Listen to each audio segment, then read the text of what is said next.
the author himself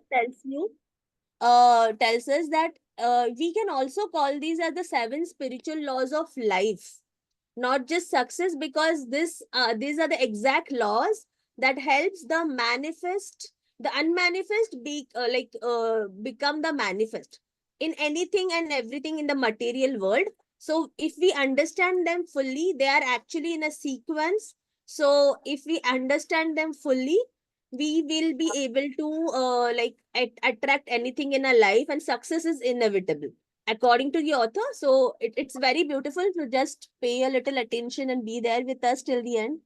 So to just give us little bit introduction about the book, or the overall, what does it all mean? So what is a law? According to the author, before I even talk about what is a law, he also tells us in short what is success. So as per his approach that we are trying to understand through this book, it is the spiritual approach. So it is when we are in complete harmony with the nature, and where when we are in complete harmony within ourselves, and we are completely aligned in such a way that we attract everything, we attract abundance, and everything is just in a flow and a state of harmony where all miracles and everything happen at ease within us. Through this, as we tap into this field of pure potentiality, and obviously the further laws. So the first law is the law of pure potentiality. And to understand before that, like we will be talking about the seven laws, but to understand what is a law, then as Deepak Chopra has explained in the book, it is the law is basically creating making the unmanifest into the manifest through the three different phases. So that is through divinity, through I'll have to refer here, through the source, the process, and the object. So what is it basically? The source is the divinity, that is the spirit, and which is the observer.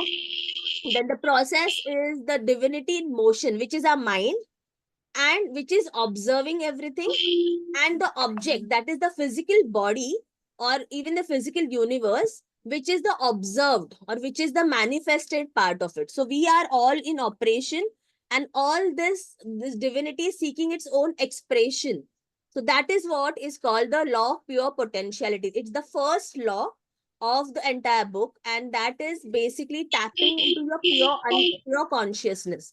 So pure potentiality is equal to pure consciousness. When we are able to tap into that ultimate field of pure potentiality, where we are in total alignment with the ultimate, and actually what he tries to explain is that is our pure essence, that is our original state of our spirit. And if we can just tap into it, we are sorted. Like we are in the position to manifest and attract everything and anything in life.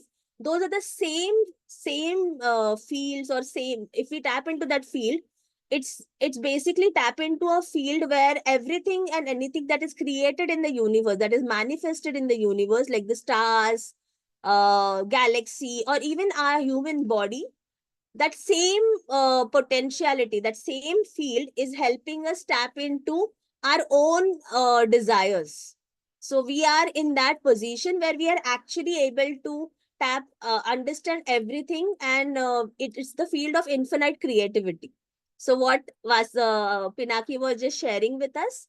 So it's basically being fully present.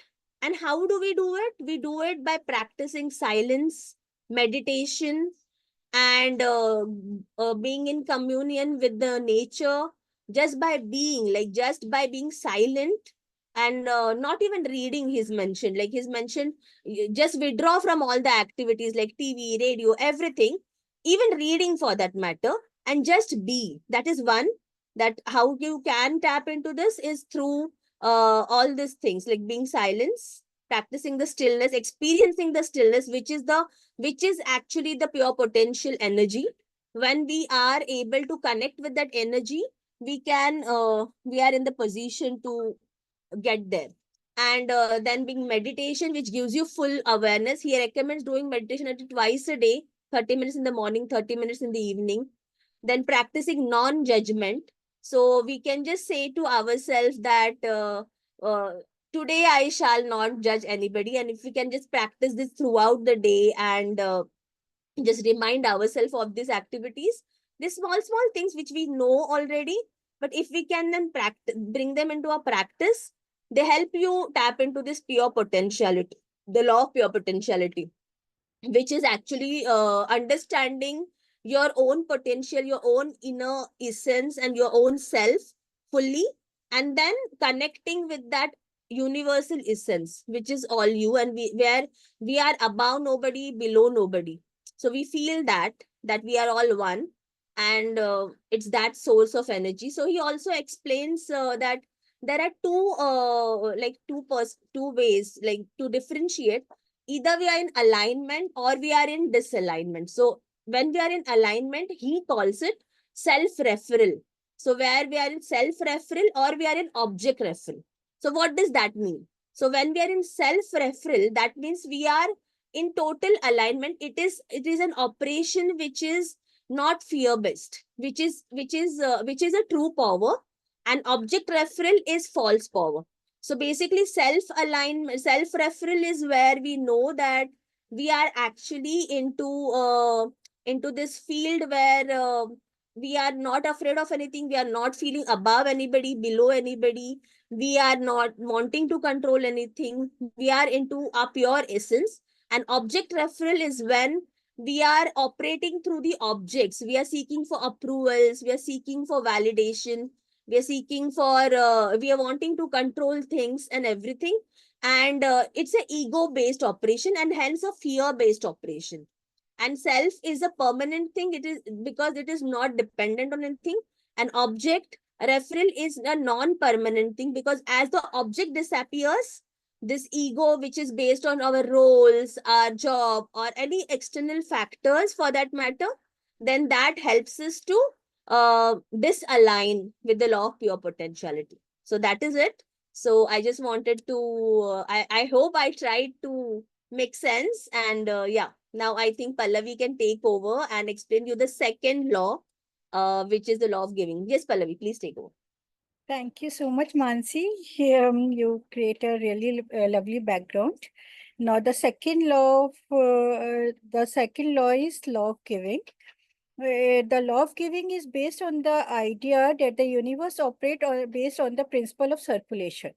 To create abundance in our life, we must actively participate in the flow of giving and receiving. Practicing the law of giving is very simple. If you want joy, give joy to others. If you want love, learn to give love. If you want attention and appreciation, learn to give attention and appreciation.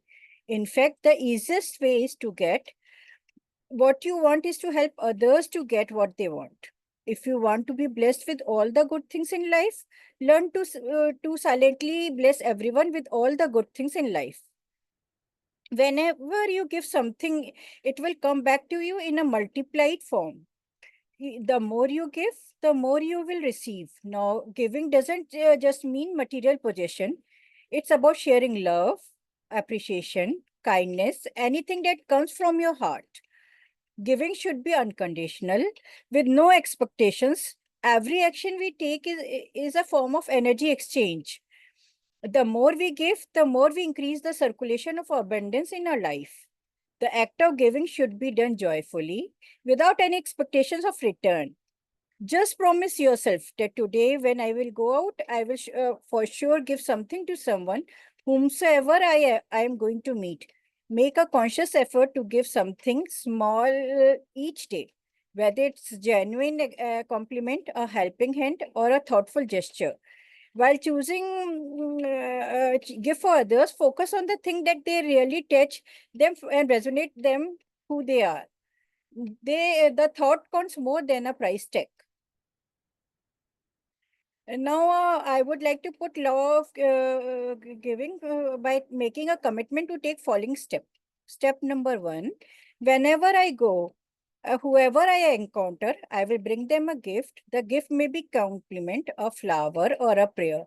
Today I will give something to everyone I come into contact with. So I will begin the process of circulating joy, wealth, and affluence in my life and in the lives of the others.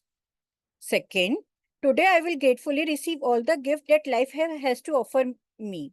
I will receive the gift of nature, sunlight, the sound of bird singing, or I will be open to receiving from others, whether in the form of material gift, money, a compliment, or a prayer.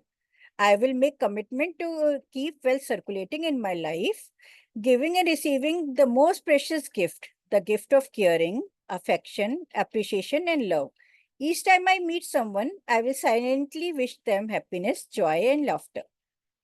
So, to conclude the law of giving, uh, it just emphasizes the importance of keeping the energy of abundance circulating by giving joy and receiving gratefully.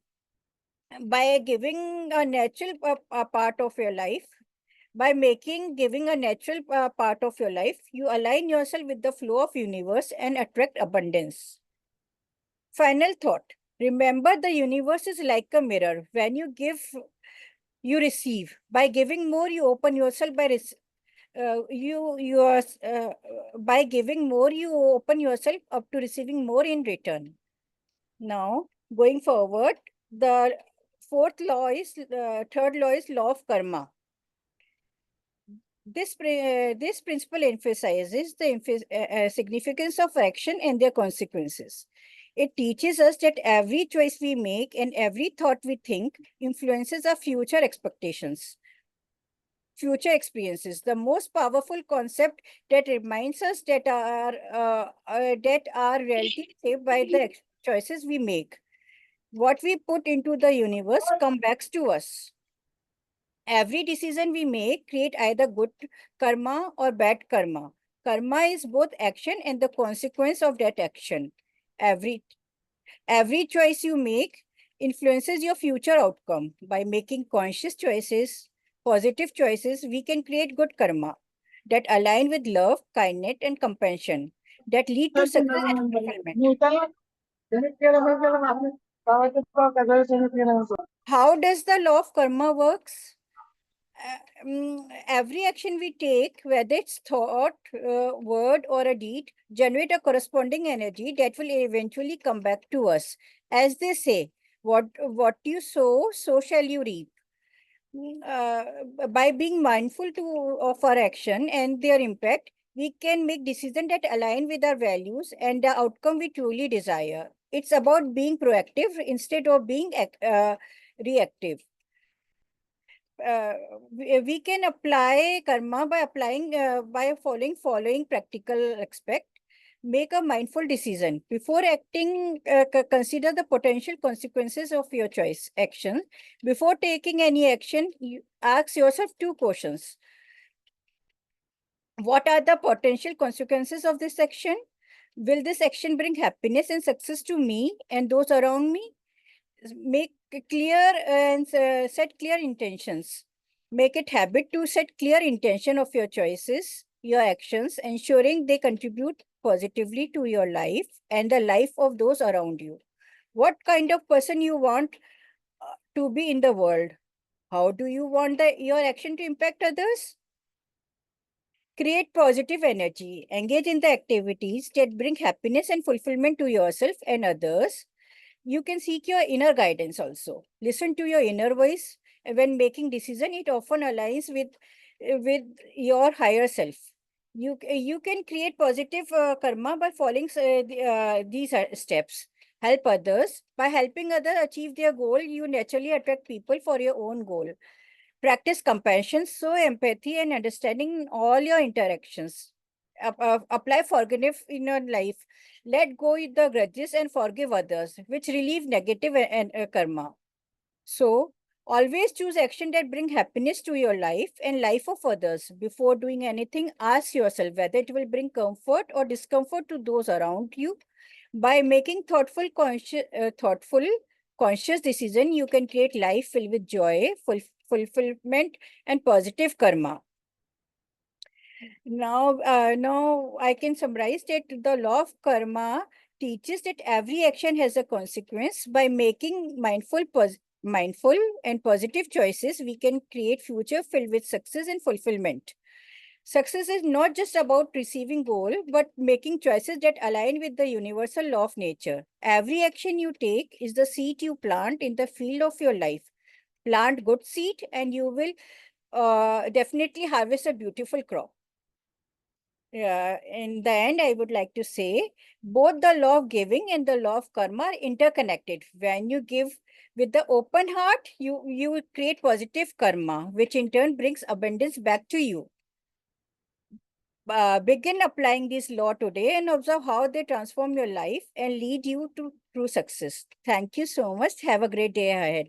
Now, I would request uh, to Mansi to take ahead. Thank you, Pallavi. Yeah, I it's can take. Sakina, right? Sakina will be taking the Yes. next. Hello, everyone. The fourth spiritual law of success is the law of least effort. This is the principle of least action, of no resistance. The key is to let nature do the work, which applies to any level. We can say that least effort as non doing or knowing when to act and when not to. Mostly, we feel the need to control our pets, our children, our garden, our video games, in some cases, our partners, and first and foremost, our future. Now, control is not always a bad thing, especially self control can lead us in a positive direction. Without control, human civilization would probably never have occurred. But too much of it doesn't get us anywhere. It seems that we systematically underrated the natural influences that lie at the basis of our daily lives. We can't control everything, and many things happen when we stop controlling them. Tree, for example, for example, we can plant it, we can water it, we can add some fertilizer and make sure it's exposed enough sunlight. But any more intervention would only damage the process because we interrupt nature from doing its job. Three components of principle of do less, accomplish more. First, acceptance. All the member moments you have experienced in the past, accept them as it is. Second, responsibility means not blaming anyone or anything for your situation, including yourself.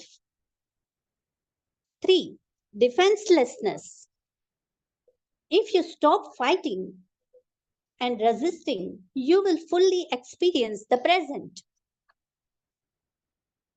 So, how we can apply these three?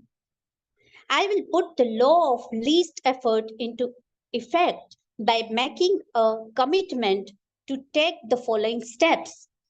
First, I will accept people, situations, circumstances, and events as they occur. Second, I will take responsibility for my situation and I will see problems as an opportunity. Three, today I will feel no need to others to accept my point of view. I will remain open to all points of view. Uh, Thank you very much. Rajesh, Anjali, please take over. Thank you, Sakina. It was wonderful, and I hope everyone is enjoying this learning. So I'll be taking the next chapter. Let us see. As like Deepak Chopra, he begins this law with a quote from Rig Veda. That is, when we introduce an intention in the fertile ground of pure potentiality, we put this infinite organizing power to work for us. The fifth spiritual law of is the law of intention and desire.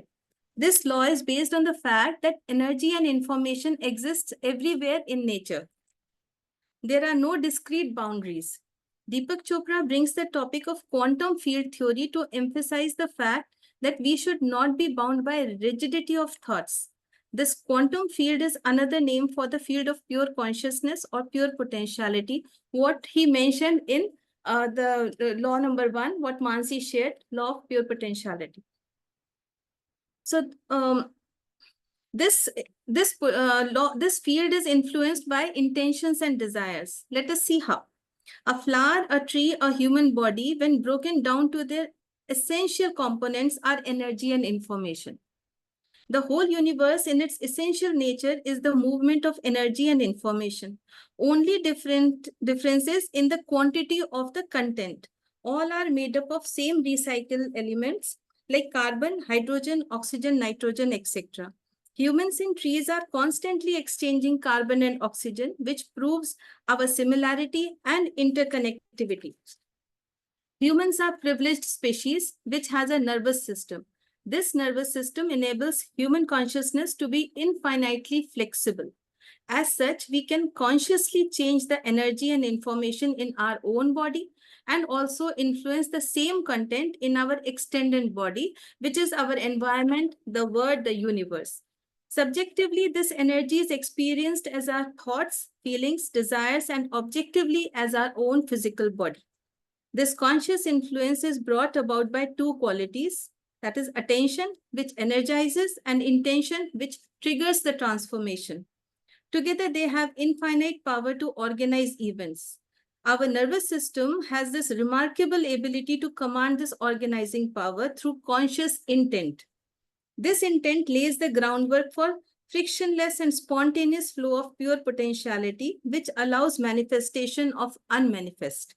Intent is the real power behind desire.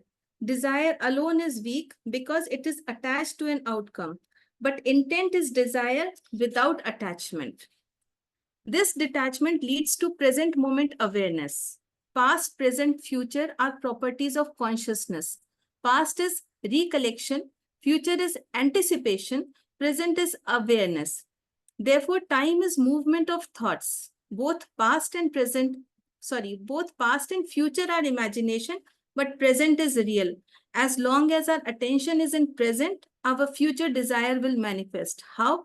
Because future is created in present. This present is the eternal field of possibilities. With the power of detached awareness and one-pointed focused intention, we can easily manifest what we desire. Here are the 5 steps to harness the power of intention. First is slip into the gap, which is the quiet space between our thought. That is the state of pure being, our own self. Establish in the state of being. Plant your intention and desire in that quiet space, like planting a seed of thought.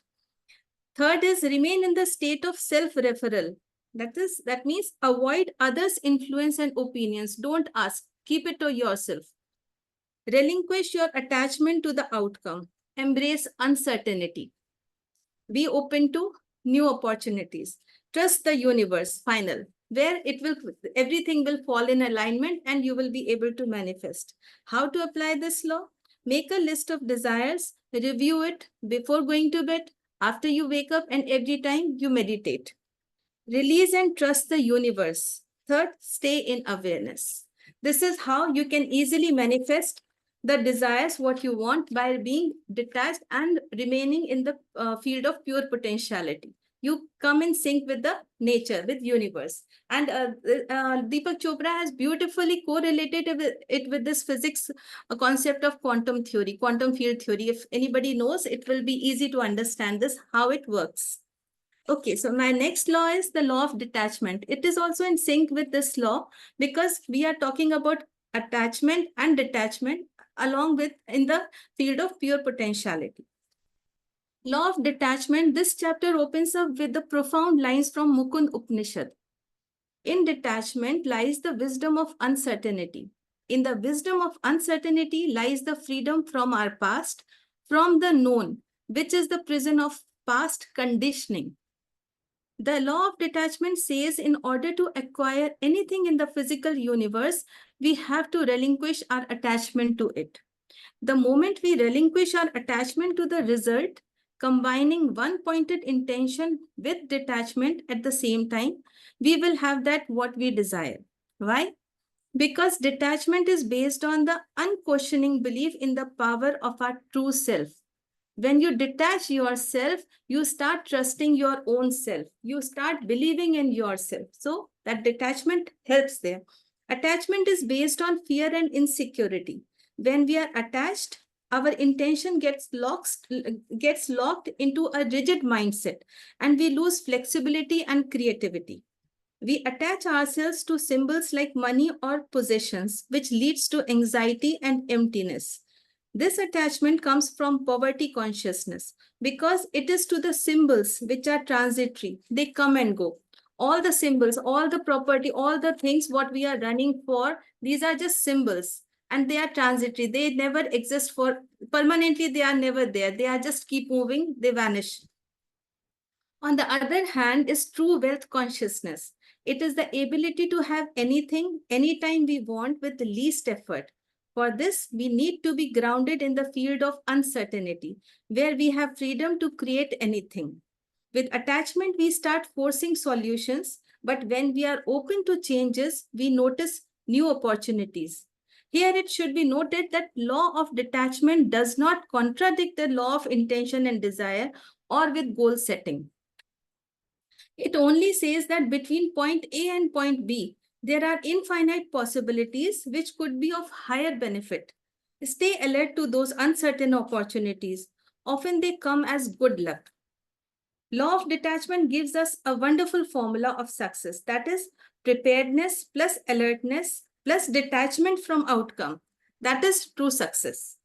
When opportunity meets readiness, solutions emerge. That benefits everyone, not only us, but the society as a whole. How to apply this law? Embrace detachment, accept uncertainty, explore possibilities. So this is how law of detachment works. One thing I'll just tell that Deepak Chopra has especially mentioned that when we are working for the good of everyone, that time all the law work for us. But when we have some selfish motto or selfish intent, then it doesn't work. So we have to think of everyone in a good sense and work for everyone. That's it. Over to you, Rajeshji. Thank you. I hope it was of some use. Yes, Anjali, this part, these two chapters which you read out, Yes. they align with exactly what I presented. The Yes, yes, superconscious I know, I know. It mind was exactly and same. Consciousness, pure potentiality, absolutely, yes. Field there's of a deep consciousness, I connection. saw. Absolutely. Wonderful, wonderful. Yeah.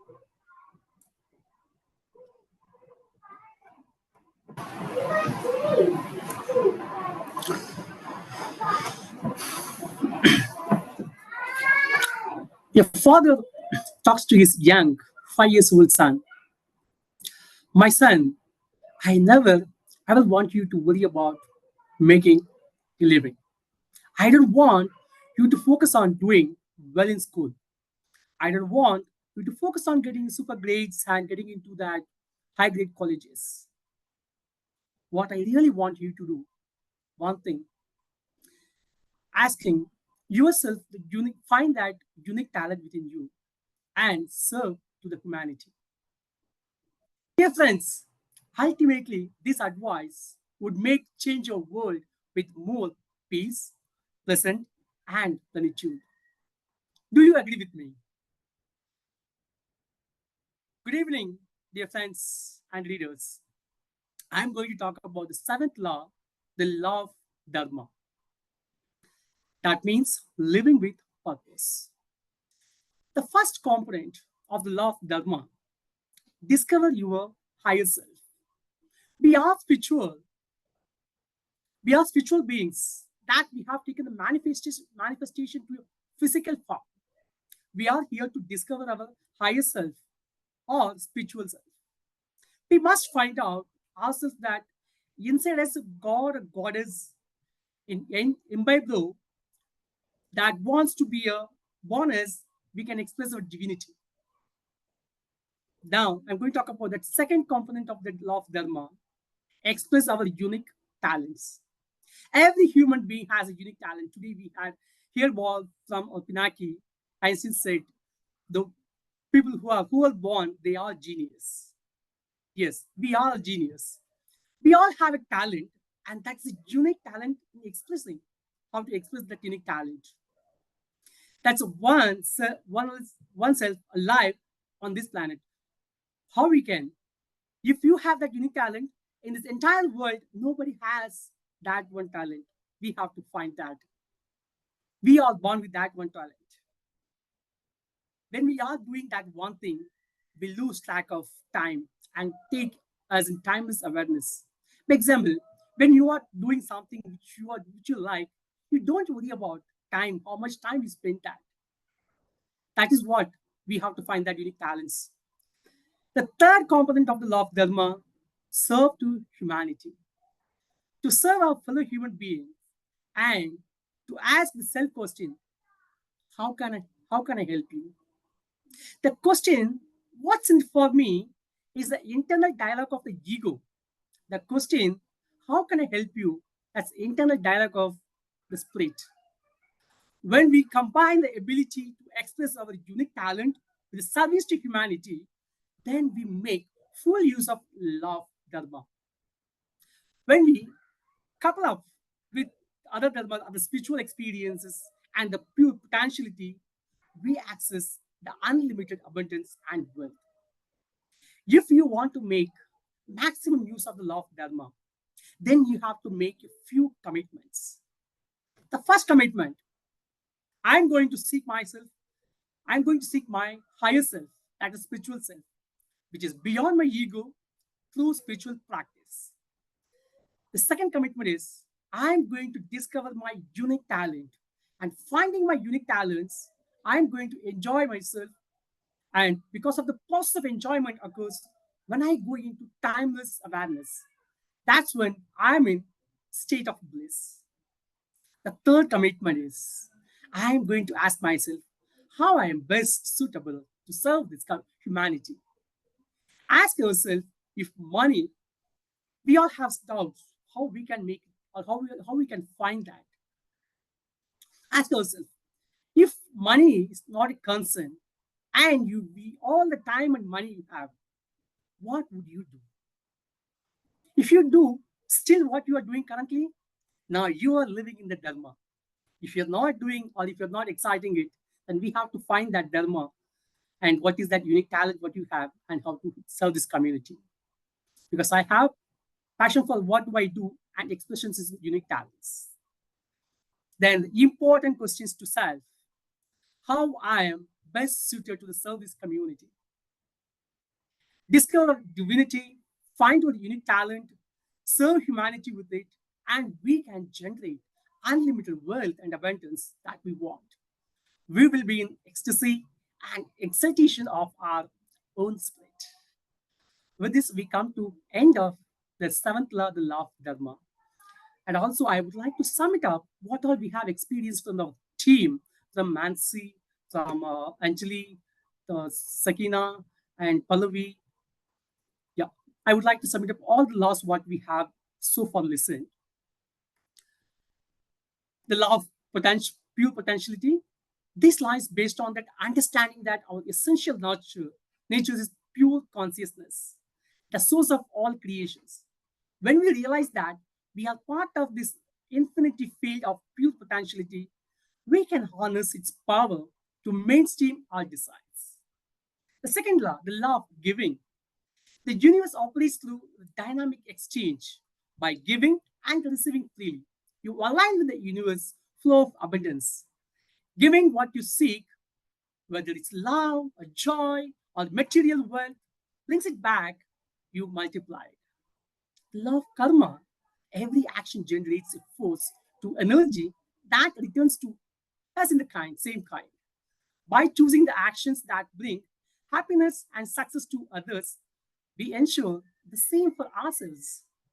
The law of least effort.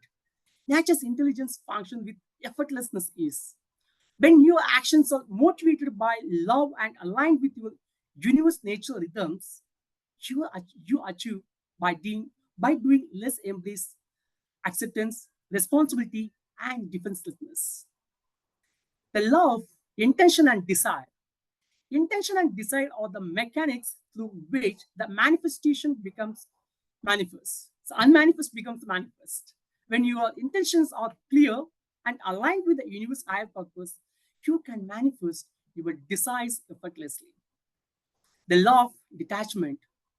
True wealth, consciousness is the ability to have anything you want, the knowledge that you can let go with that without attachments. Detachments doesn't mean that you have to give up everything intentionally to create yourself desires. Rather, you let go of your attachment to the outcomes. The law of dharma or the purpose in life. Everyone has a purpose in our life. We have to find a unique talent and the way of expressing it. When we blend our unique talent with service to others, we experience the ecstasy and exaltation of our own spirit, which is the ultimate goal of all goals. So, in this book, Deepak Chopra has explained about the seven spiritual laws. This is not for the read. We have to study not one time, multiple times. We have to study again and again to understand, to live, and getting the essence of uh, the laws what he has defined to make our life manifestation.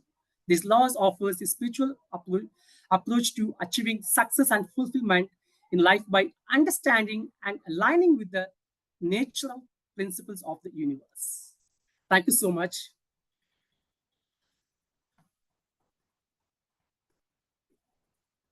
Super presentation Wow. by the team. Yes. Thank you. So now And, we are done, right? yeah, So we are Yes, it is. We are open. done. If anybody wants to ask something, we still have time at hand. And if Vasudev wants to take over, that's also okay. I just want to express my gratitude to each and every one of us.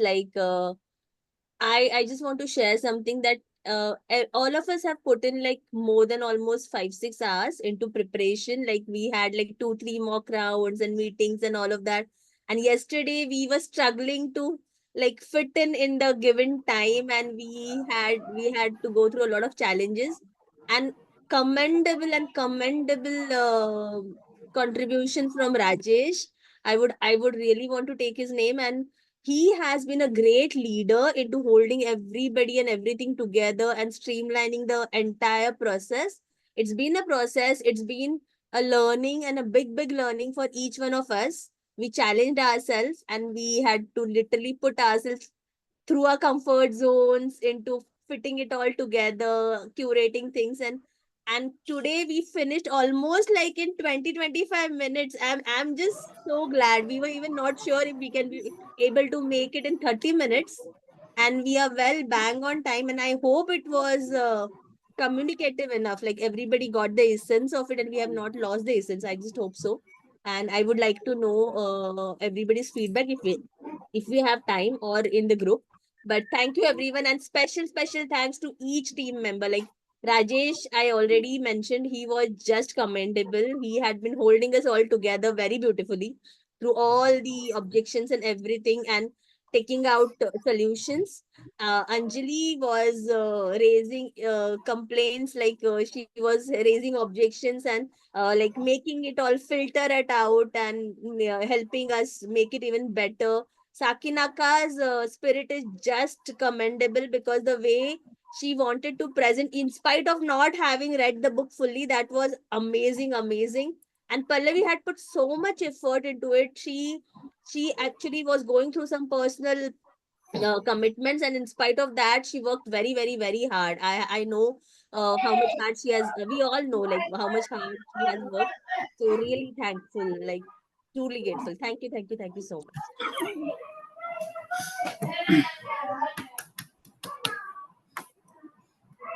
Cool. Over to Vasu. Pallavi, Yes, Vasu, please. thank you, Mansi. Thank you very much. Pinaki, it was in alignment with your session, right? And fantastic. I will talk to each one of you personally It because I was have lots like of an questions. extension of your session almost. Like Wonderful, we just beautiful went a done. little deeper. But I will talk to each one of you personally. I will So share my I don't thoughts. resonate with that connection, something which is related to self and something which is not related to self, something which is like the first person and third person. So that I understood the question, like the concept, but example would have added to that. That's fine. Just maybe because I was riding the bike, it has as you go up and keep on doing the presentation. खुलाता है ऐसा चलो उनको ऐसा तो साबास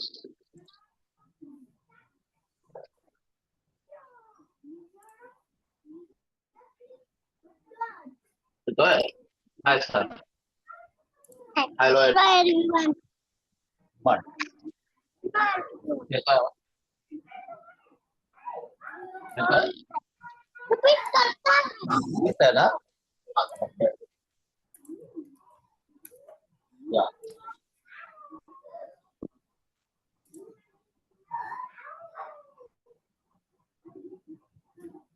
जातो का बसणार इथं बघायचं नाही शांत बसायचं ऐकायचं काय येतं ग्राउंड त्याच्यामध्ये थोडं स्पीड होतं स्पीड येतं ते असू दे बस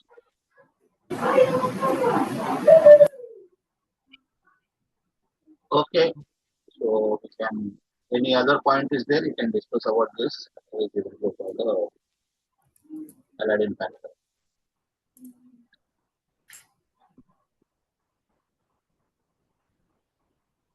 म्हणजे इथे काय माझा हात दुखतोय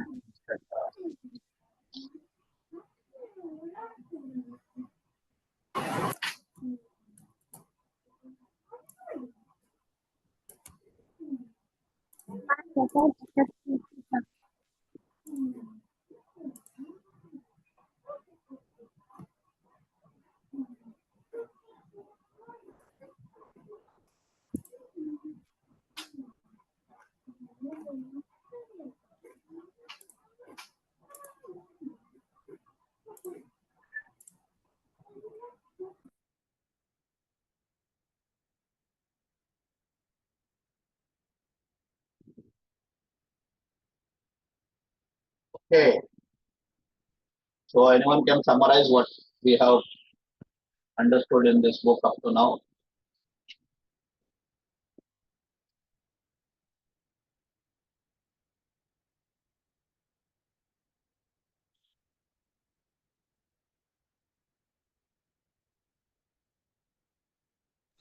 To receive something, you have to ask. Simple. And you have to be very clear about that, what you want to receive.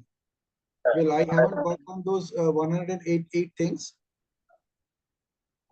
What is most important is that it's not about just listing it down.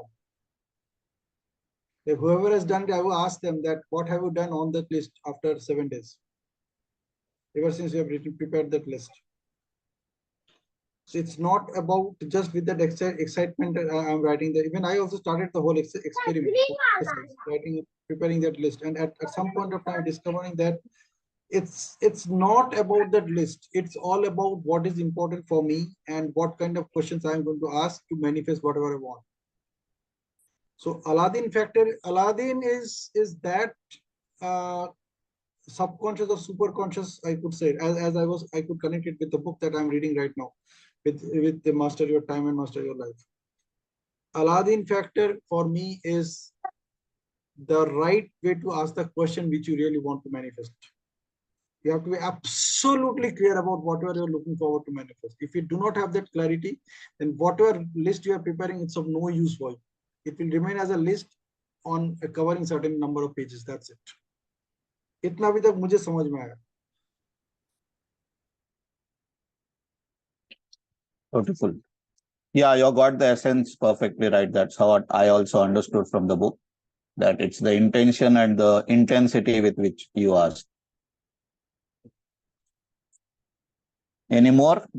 You want me to run through that, but it will take long time if I want to run through the presentation again.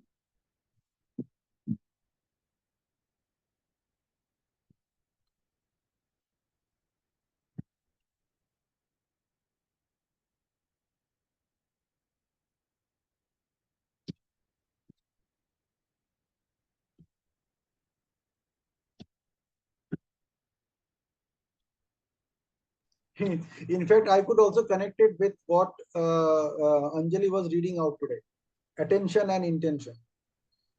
So, Yes. and in NLP, we have every behavior as a positive intention. So, we need to also figure out at that point when I'm writing, preparing that list, that what behavior I'm experiencing or what behavior I'm putting out right now while I was preparing that list. और when I'm preparing that list, उस time पे मेरा attention कहाँ पे है, उस time पे मेरा intention क्या है, वो identify करना बहुत ज़्यादा ज़रूरी है.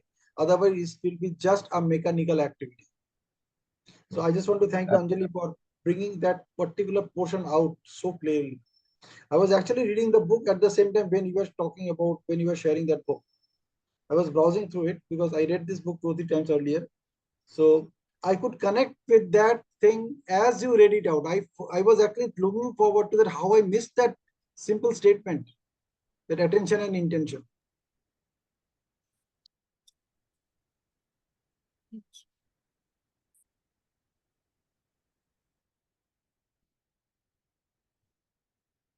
So we were at the conquering the labyrinth of fear.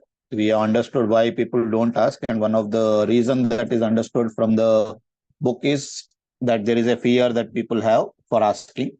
So just we had a long discussion on the first gate, that is what you are afraid to. Write a sentence like I am afraid to dash. Then we had the second gate where we have analyzed the fears. What is the worst thing that could happen? Realize what you all haven't really lost anything. What's the best thing that could happen? What's the most likely to happen?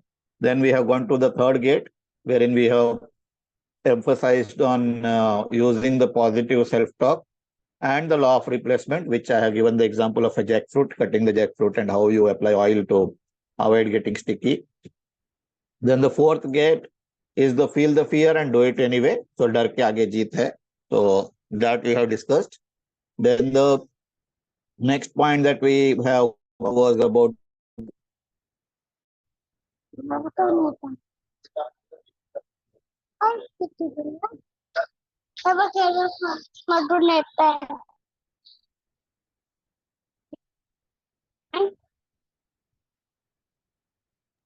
Vasu, your voice is not audible.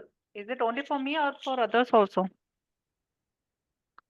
Yeah, even I can't hear. Yeah, it's not audible.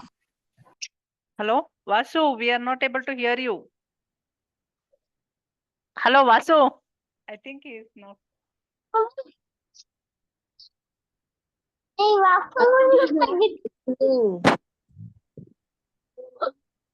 He's not aware of it.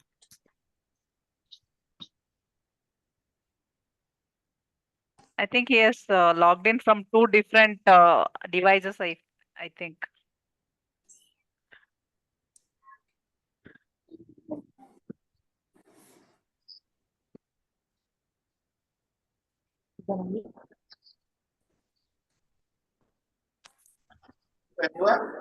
Not audible.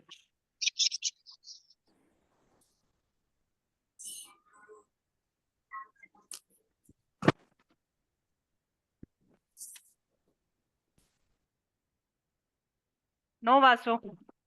Speak something. No. now. Am I audible now? Yes. Yes.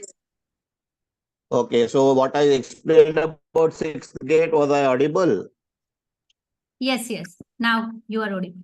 Now you are audible from past So you will have 3 to minutes. repeat it, Vasu. I think we missed it. Yeah. About the sixth gate, I explained for a minute. I think in third no. gate only you stopped. No, okay, so the third gate was about the self-talk, And fourth gate is about feel the fear and do it anyway. So I हाँ, told the डर example of या डर के आगे जीत है, उसके बाद सुनाई डर के नहीं आगे देना. जीत है. Right. After Then that, we after discuss. that, after that it is the fifth gate wherein we discussed about the big stuff slowly. So all the big stuff that you are doing, make it in small parts, celebrate little victories, and then you will be able to get into full confidence. So for that, take small steps and allow as a learner that you can be awkward, you can give yourself permission to be a learner. So you can do some mistakes at the beginning and allow for that. Take small steps and then you can become a better person, a better as you grow up to make the big thing. Then the sixth gate is reframe the meaning of rejection. So rejection, whenever it happens, it doesn't happen to you. It happens to that event or that thing that you have proposed. So it is especially for those people who are starting out something new. It's important that you don't get anything rejected. Something that some people may say no to you at that point of time. It is no to the option that you are giving, not or the product that you are offering. It is not to the what you call to you. It's not. It doesn't mean you are rejected. It is only your idea may be rejected for that point of time. So make a gap. One is fact and other is meaning. So focus on the fact.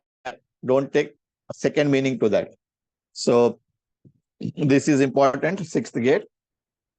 So this is one fear that we have, that people will say no and it will mean something else. So don't get into that imagination.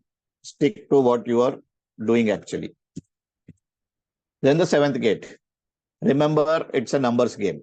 So it is said that some person's success in asking baby Ruth struck 1330 times. But we remember him as the Sultan of Swipe because he hit 714 home runs. So it is with me. So someone is hitting so many balls, then they may hit a six. So in this example, they have given 1330 times the person Babe Ruth was out.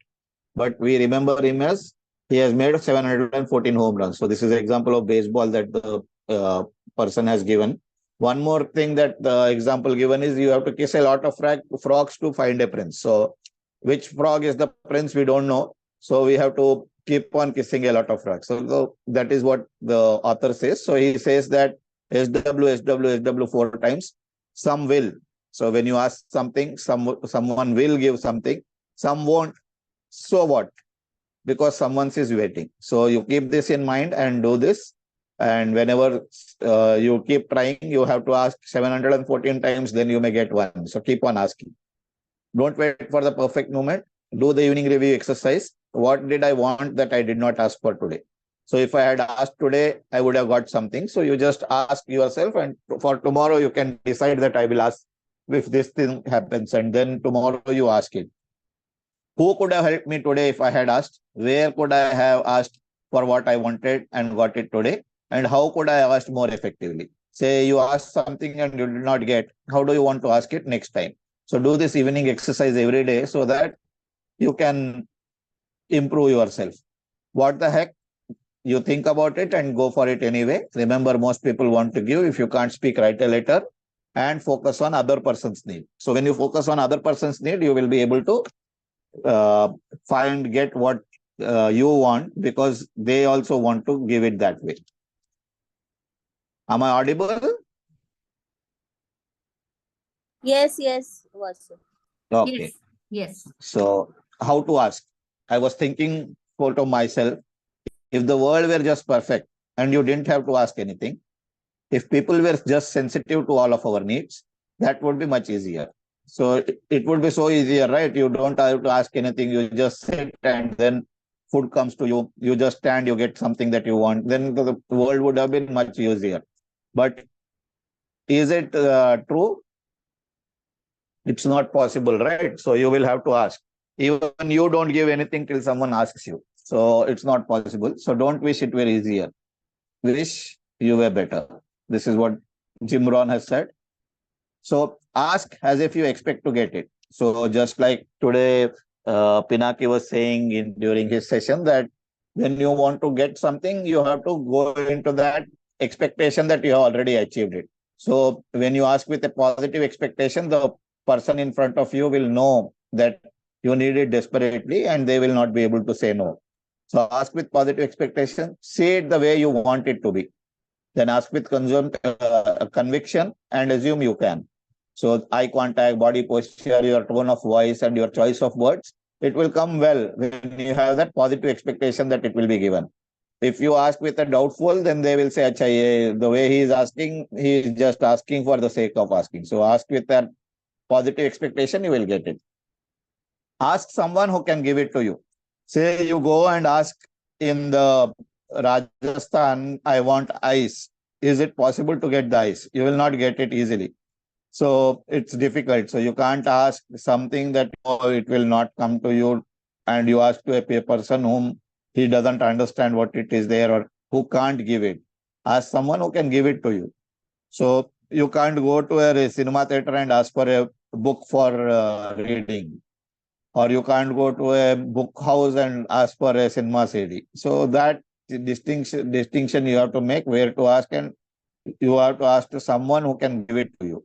Realize that some people aren't capable of delivering this, what I have told. So just it is you have to ask the expert for question answers, not to ask any other person. And you have to reconsider who is an expert. And when you ask, you have to get the other person's full attention. Be clear and specific. So when you ask something, be very clear. What do you mean? What is the help mean? So don't ask, I want help. When you ask, oh, you want help, be specific. I want 5,000, I want 10,000 rupees. I want a raise of 20%. Be clear what you ask. So that will make a person to take a decision. Then ask from your heart. So this is more of subjectivity. Ask with urgency and passion, eye contact. So first and fourth, I don't see a very big difference, but there may be some slight gap here. Ask with humor and creativity. So you have to ask what it is that you have to ask. So this is a story that I read in Reader's Digest. There were two people.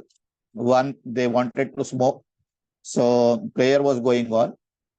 So the first person went, the second person asked the first person, can we smoke while we do the prayer? So the person said, the first person went and asked the father, Father, can we smoke while we pray? He said, no, how can you say that?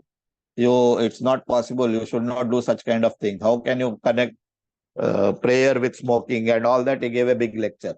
So he came back. He said, the father is not accepting. We can't smoke while we pray. Then he said, let me try. And the second person went in. He asked the father, can I pray while I smoke? Then father said, by all means, my child, go, you can smoke. So he came back and they started smoking. And this is how the small difference of opinion is there. The words were same. The first person says that this is why I want to smoke. The second person says that I will smoke while I pray. I will pray while I smoke. So he was given the permission. So the way you ask with humor and creativity will make a difference.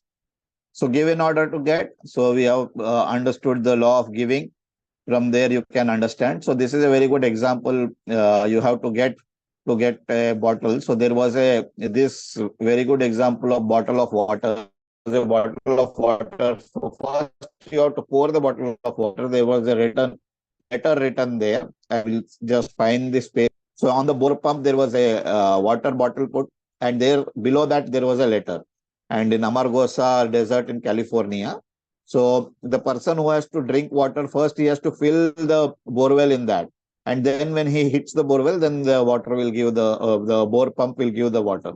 And once you have drank the water, the person who has written the letter has put a request to keep the bottle full so that the next person also comes and gets the water. So this is what give in order to get, the very good example that is there in the book. Ask repeatedly. So there are 18 times the ask is put. So many times you ask, there will be going on. Then how to deal with resistance. Whenever they say no, don't lose your cool. What needs to happen happens. Don't create resistance. Ask with authority and be prepared for no. A no may be blessing in disguise. Be gracious and accepting and go.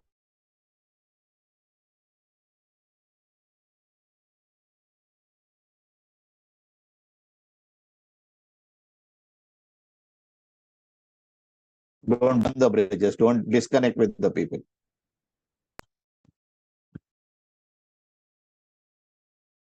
So there are different ways how where you can ask. That is the what is explained in the chapter. So what to ask yourself? You can ask good questions, questions that can change your life. I will share the presentation. You can go through that. Ask your unconscious. So this is what Robert F. Kennedy has said. Others have seen what is and asked why. I have seen what could be and asked why not. So this is a very good quotation at the end of this book. That's all that I wanted to share. And because there are 4 slides, I wanted to finish it today because they have been working with this book from last 3 weeks, 1 month actually. Thank you so much.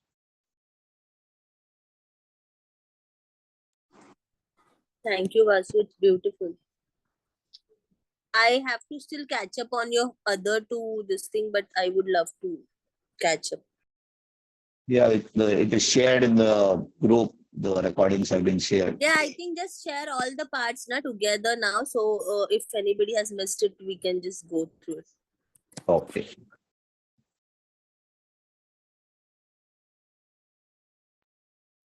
Thank you, Vasu. It's a very nice presentation. इसका ना एक summary चाहिए. This Yes, thing is I will so write in the detailed. group. Yeah, this thing is so detailed that I really need to listen to it quite a few times. Yes, Pinaki. It takes too much time. And I'm talking about Vasu's presentation. हाँ, yes, वही मैं कह रही थी. कि उनका जो presentation था वो मतलब हमने जब ये इस पे काम किया बुक पे तो हमें पता चला कि इतना बड़ा प्रेजेंटेशन बनाने के लिए कितना टाइम लगता है. हाँ, very true, very true. नहीं, बहुत मेहनत होती है. You हाँ. get each and every detail because as even I was preparing the presentation on this book, मैं तो फिर एक छोटा सा हिस्सा लेके उस पे काम कर रहा हूँ जिसपे like I could find that चलो इसको इस पे if I can do something and I am getting certain results, let me go and share it. That's how I actually I rarely read a book. I basically do a book. तो doing a book में सबसे powerful advantage जो होता है कि identify something which something which you can act upon, and when you act upon you get the results. And उसमें क्या उसमें आपको excitement आया. आज की excitement इतना था मैं recording ही करना भूल गया. I didn't even switch on the recording while I was presenting it. So I could understand that when you read a book and write about it, उसमें बहुत मेहनत जाती है. Particularly getting these kind of presentations, it requires a lot of effort. This is as good as a training session. It's not just a simple sharing of a book. Yes, Pinaki ji, you are right, absolutely right. आप भी मतलब बहुत बहुत मेहनत करते हैं. Thank you. मैं मेहनत कहाँ Everything. करता, मैं तो छोटा छोटा चीज उठा के दिखा देता हूँ.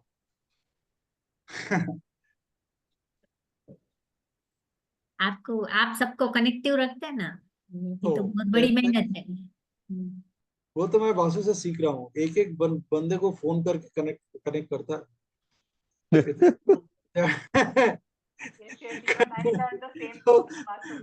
तो I am always on my toes कि मेरे पास कभी फोन ना आ जाए. So I make sure that कम से कम मैं थोड़ा बहुत एक्टिव हूँ ग्रुप में. At least polls में participate करना है, so that कम से कम मेरे पास कॉल ना आए कि पिनाकी आजकल क्या चल रहा है. So but anyway, what I discovered even when I was working with NLP and beyond all these 230 people, I am personally in touch with each one of them. So it requires plenty of effort to keep people together. Plenty of effort. But the payoffs are very high. The payoffs are very high. When you do that, when you create that conscious connection with people, the payoffs are extremely high. So this is, I would request each one of you कि आप ना लोग group में एक दूसरे के साथ touch में रहिए. कम से कम अगर हो सके तो speak to at least one person every day. It's highly required, you know, at least speak to one person every day in that entire group. चाहे वो FLD हो, चाहे वो NLP and beyond हो, या जो भी आपके अपने जो groups हैं. If you actually have your own WhatsApp group, उसमें से आप एक core group बना लो कुछ लोगों का. It could be 15-20 people, it could be 150 or and 200 people also. What is important is that you stay connected with them whether they do it or not. And every time when you connect, you discover that, oh my God, this is amazing. And the other person also discovers it. So very important. एक चीज आप और भी जरूर कीजिएगा, वो है opposite sex वाले लोगों के साथ कनेक्ट करना. उसमें क्या होता है, आपके जब छोटे छोटे झिझक होती है ना, वो सारे झिझक गायब हो जाते हैं. Once you start connecting with people, you discover that there are certain limiting beliefs, and most of these limiting beliefs are killing us. You know, और वो क्या होता है कि by the time we end our life, we carry most of these limiting beliefs with us. Whereas with NLP, the biggest advantage that we have is we can create infinite excellence for us. It's an infinite excellence. In NLP is all about excellence. किसका क्या excellent है, उसको आप कैसे model कर सकते हो. So excellence की कमी नहीं है. Every person has some excellence. So there is no limitation of excellence or infinite. It's only your intention and your attention. कि आप कैसे किसी एक एक्सेलेंस को आप पिकअप करोगे, किसी एक बिहेवियर को आप पिकअप करोगे, and how you can work on that behavior so that you become an excellent person of that behavior, for at least for yourself. Forget about the rest of the people around you. So stay in touch. हर एक के साथ बात करो. 2 minute भी बात करोगे ना, आपको कुछ ना कुछ उनसे मिलने वाला है. और कुछ हो ना हो, कम से कम अटेंशन तो मिलेगा कि बंदा सोचेगा यार कोई मेरे लिए सोच रहा है, मेरे बारे में सोच रहा है. That makes a huge difference. All right, wonderful session today. मतलब वाकई बहुत जबरदस्त सेशंस हो रहे हैं आजकल, almost for last 2 months. Each and every session is simply powerful, simply awesome. So much of engagement is there, so much of intention and attention is there. So I would express my gratitude, deep gratitude to each one of you for making a difference in my life. Thank you so much. मैं बहुत सोच समझ के कहीं पे समय देता हूँ, और अगर मैं आज 1 घंटा 40 मिनट बैठा हूँ इस सेशन में, तो डेफिनेटली मुझे कुछ मिल रहा है. That's why I'm sitting here. So thank you so much for that.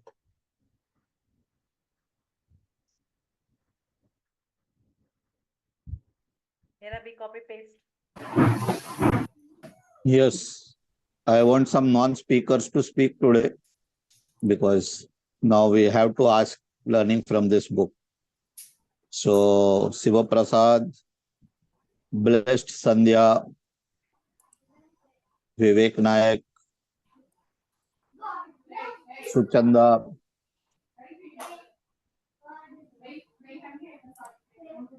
Manish. Hello.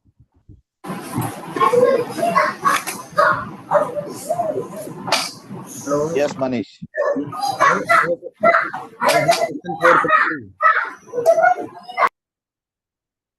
Yes, Manish. Hello, can you hear me? Yes, we can hear you. Yeah, I have a question for Pinaki. Pinaki, can you hear me? Yeah, sure. My question was when you mentioned super conscious mind, right? Mm. So just wanted to can you explain in a simple manner, like what do you mean by that super conscious mind? What is different from super conscious mind? जो that author was talking about, Brian Tracy was talking about, many other authors have also spoken about it. Let me just give you 1 minute. Let me open that page. Hold on. And I will exactly read out कि वहाँ पे उन्होंने बोला क्या था. See, it says that throughout history, people have talked and written about a higher form of mind or thinking that each person has available to them. हम हर एक के पास, हमारे पास एक हायर थिंकिंग है जो हमारे लिए अवेलेबल है, but we rarely utilise it.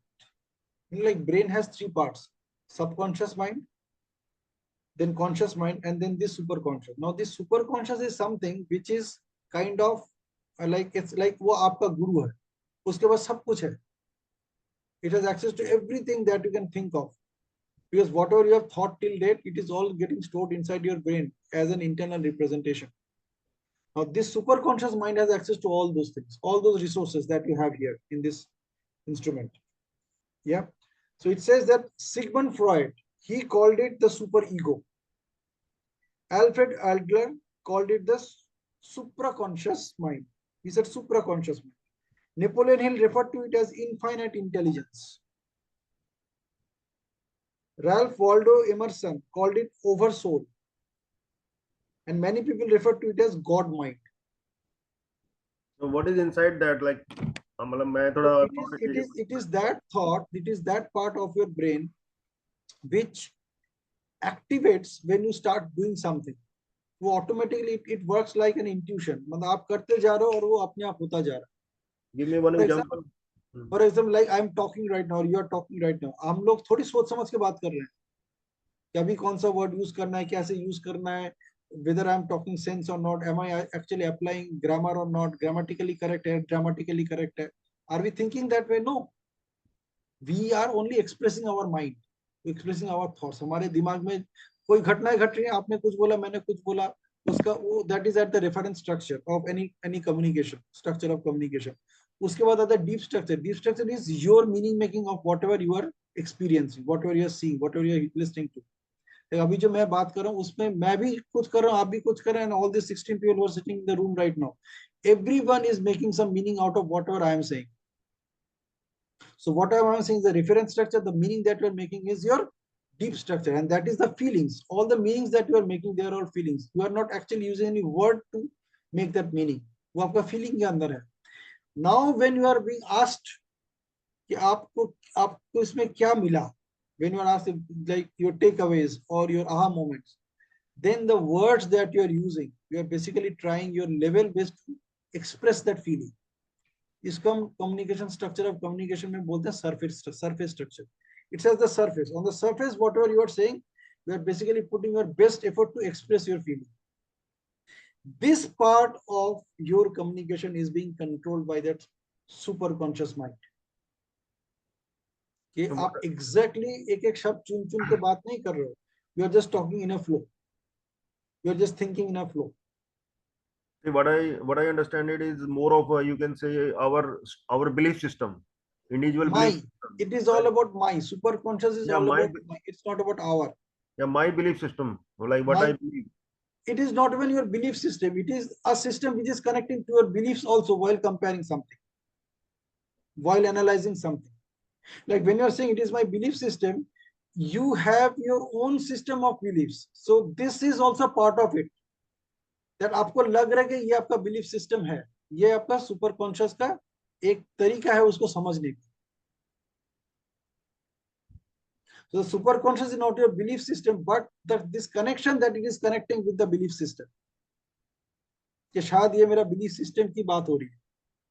देखो what I understand in simple way कि हर आदमी के एक अपने belief और संस्कार होते हैं, right? You carry all through your life on a like every daily basis, right? उसमें क्या है कि जैसे मेरा अपना belief है कि भाई how I look at life and how I live my life based on my beliefs, my upbringing and everything, right? How I understand life from my inner soul or my inner, right? तो फिर मैं उसके ऊपर मैं जो भी कुछ भी add on करता हूँ, मैं पढ़ता हूँ, मैं सुनता हूँ, तो I know I connect both of them together and then talk about it, right? Yes, all these things which are happening automatically is your superconscious. जहां पे भी आप क्रिएटिविटी अप्लाई करो वहीं पे आपका सुपरकॉन्शियस माइंड काम करे. But what is the source of that creativity? That's your all the information. That is your superconscious. What is connecting you to the super creativity is your superconscious. Yes, that is your superconscious. So creativity will come from your belief system, right? Maybe. आप जिसके साथ connect करोगे उसी से आएगा. कोई लोग बोलते हैं कि मैं इस कुर्सी में बैठता हूं तब मेरे को अच्छे क्रिएटिविटी थॉट्स आते हैं. तो for them that chair is the super conscious area. किसी को लगता है कि मैं मंदिर में जाके आता हूं तो मेरा अच्छे ख्याल आते हैं. That is that super conscious gets activated there. Just like best version of yourself, right? Correct. Myself. Perfect. That version of myself.